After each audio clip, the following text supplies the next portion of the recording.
जम्मू कश्मीर के पुलवामा में सुरक्षा बलों और आतंकियों के बीच मुठभेड़ चल रही है। यहाँ अवंतीपुरा के एक घर में 2 से 3 आतंकी छिपे होने की खबर है। राष्ट्रीय राइफल्स और स्पेशल ऑपरेशन ग्रुप के जवानों ने पूरे इलाके को घेर रखा है। दोनों तरफ से फायरिंग जारी है। लखनऊ एनकाउंटर को लेकर यूपी पुलिस के तौर तरीकों पर गृह मंत्रालय ने नाराजगी जताई है। सूत्रों के मुताबिक गृह मंत्रालय का कहना है कि पुलिस को आतंकियों के संगठन का ऐलान करने से पहले FIR दर्ज होने का इंतजार करना चाहिए था।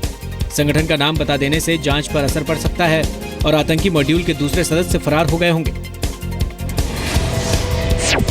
शाहजहाँपुर ट्रेन ब्लास्ट के सिलसिले में पुलिस को गौस मोहम्मद खान नाम के एक आरोपी की तलाश है। मामले का खुलासा होने के बाद गौस मोहम्मद कानपुर के जाजमऊ इलाके के अपने घर से फरार है।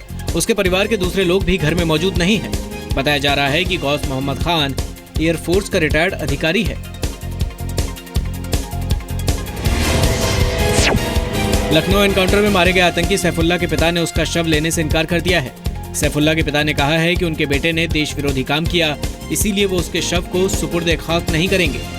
जो काम देश हित में नहीं किया उसने, इस वजह से हम उससे बहुत नाराज हैं और ऐसे हम देशद्रोही की लाश नहीं देंगे। यूपी पुलिस ने कहा है कि लखनऊ एनकाउंटर में मारे गए सैफुल्लाह और दूसरे गिरफ्तार आरोपियों के संबंध ISIS से नहीं है। यूपी पुलिस के ADG दलजीत चौधरी के मुताबिक ये लोग इंटरनेट, सोशल मीडिया और वेबसाइट के जरिए ISIS से प्रभावित हुए थे और खुरासान ग्रुप बनाकर खुद अपनी पहचान बनाना चाहते थे। आज के युग में ISIS से कई लोग सेल्फ रेडिकलाइज हो जाते हैं। कोई भी ऐसा हमारे पास प्रमाण नहीं है कि हम कहें कि ये किसी से संबंधित थे। 2007 के अजमेर ब्लास्ट केस में स्वामी असीमानंद समेत 7 आरोपियों को जयपुर की विशेष अदालत ने रिहा कर दिया है। संदेह का लाभ देते हुए अदालत ने उनके पक्ष में फैसला सुनाया। इस मामले में 3 आरोपियों देवेंद्र गुप्ता, भावेश पटेल और सुनील जोशी को दोषी ठहराया गया है। इनमें से सुनील जोशी की पहले ही हत्या हो चुकी है। बाकी 2 आरोपियों को 16 मार्च को सजा सुनाई जाएगी। संसद के बजट सत्र के दूसरे चरण की आज से शुरुआत होगी। आज गृह मंत्री राजनाथ सिंह संसद में शाहजहाँपुर ट्रेन ब्लास्ट और उसके बाद लखनऊ में एनकाउंटर को लेकर बयान दे सकते हैं। 11 अप्रैल तक चलने वाले बजट सत्र में सरकार के लिए सबसे जरूरी होगा वित्त बिल को पास कराना। साथ ही GST से जुड़े 2 कानूनों को भी सरकार संसद के इस सत्र में पास कराएगी। यूपी और उत्तराखंड की एक-एक सीट के लिए आज वोट डाले जा रहे हैं।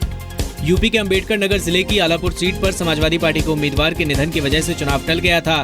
वहीं उत्तराखंड की कर्णप्रयाग सीट पर BSP उम्मीदवार के निधन की वजह से चुनाव को रोकना पड़ा। संयुक्त राष्ट्र सुरक्षा परिषद की स्थायी सदस्यता के लिए भारत वीटो का अधिकार छोड़ने को तैयार हो गया है। हालांकि भारत ने यह साफ किया है कि वीटो का अधिकार वो स्थायी रूप से नहीं बल्कि कुछ समय के लिए छोड़ेगा। भारत के अलावा G4 में शामिल ब्राजील, जर्मनी और जापान भी वीटो का अधिकार छोड़ने के लिए तैयार है।